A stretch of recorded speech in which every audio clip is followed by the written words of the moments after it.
France, un différend entre un Algérien et un Marocain se termine par des coups de couteau. La rivalité a toujours existé entre les deux peuples algériens et marocains.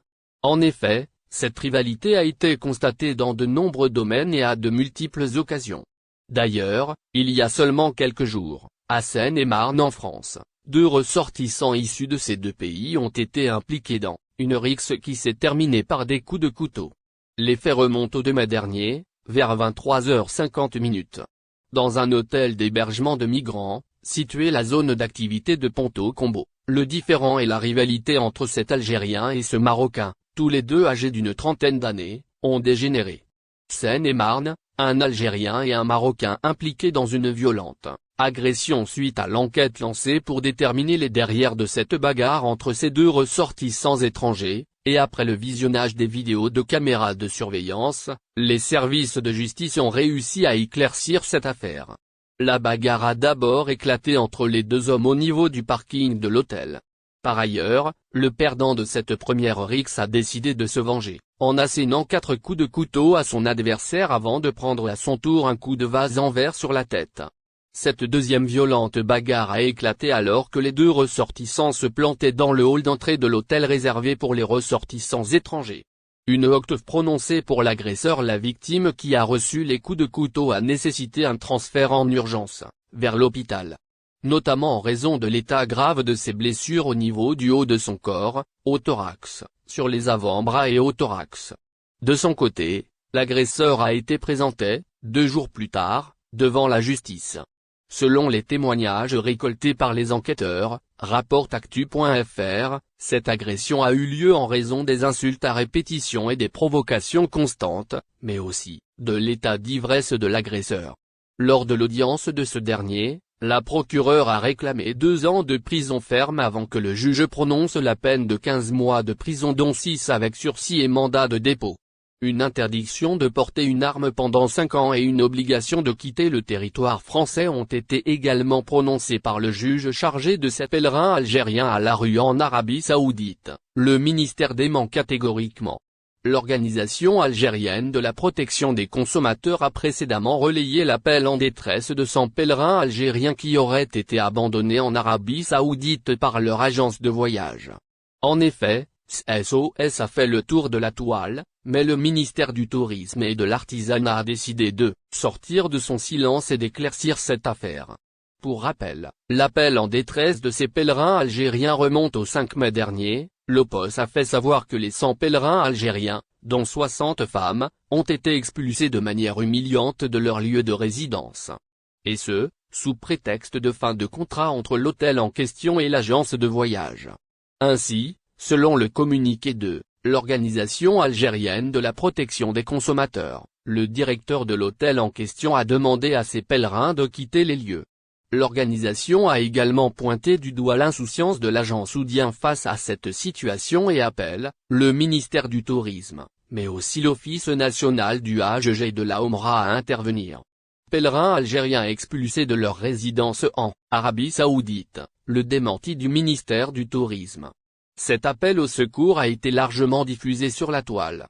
Sans trop attendre, le ministère du Tourisme et de l'Artisanat a décidé de sortir de son silence et de réagir à cette affaire. En effet, dans un communiqué publié le samedi 6 mai dernier, le ministère dément l'expulsion de ces pèlerins algériens de leur lieu de résidence.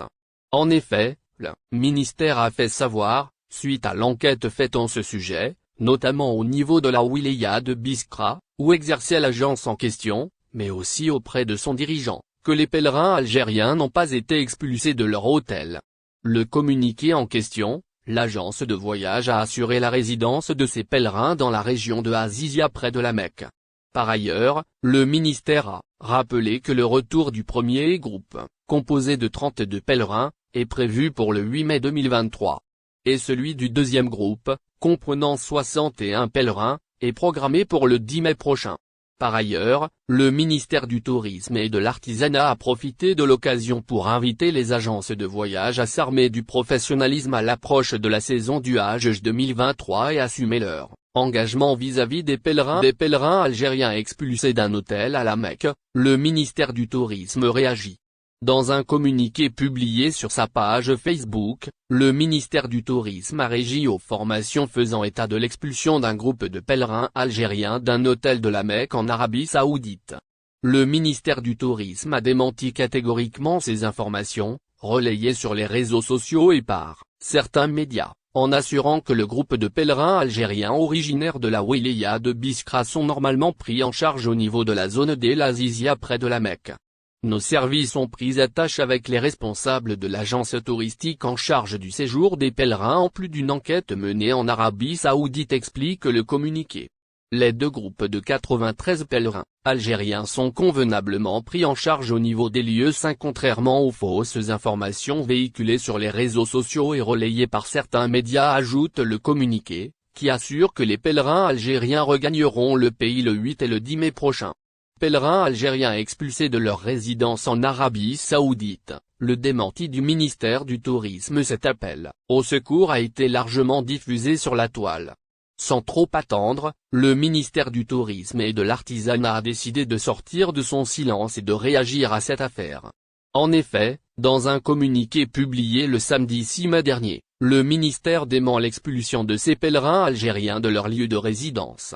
En effet, le ministère a fait savoir, suite à l'enquête faite en ce sujet, notamment au niveau de la wilaya de Biskra, où exerçait l'agence en question, mais aussi auprès de son dirigeant, que les pèlerins algériens n'ont pas été expulsés de leur Abed Lemjit Tebboune. Toute faute grave sera sanctionnée même si elle est le fait d'un ministre. Exercer une responsabilité au sein des institutions de l'État, c'est protéger les citoyens et non pas occuper un siège et se parer d'un burneau rouge, a signifié le président de la République, lors de son entrevue périodique avec des représentants de médias locaux, retransmise hier par les chaînes de télévision nationale. Rappelant en ce sens qu'il y a désormais un nouveau contexte national, le chef de l'État a réaffirmé, sans ambages, que l'ère de l'impunité est définitivement révolue. Tous ceux qui se rendent coupables de fautes graves seront sanctionnés, qu'il s'agisse de ministres ou autres, a-t-il averti, comme pour rappeler que la loi s'appliquera désormais à tout le monde, sans exception, et dans toute sa rigueur. L'Algérie, a-t-il souligné dans le même contexte, est très grande, c'est nous qui sommes petits et c'est à nous de devenir assez grands pour être au niveau de l'Algérie. Interrogé sur ses intentions éventuelles de créer son propre parti politique. N'oubliez pas, abonnez-vous à notre chaîne Olive News et activez les notifications pour recevoir nos publications en temps réel.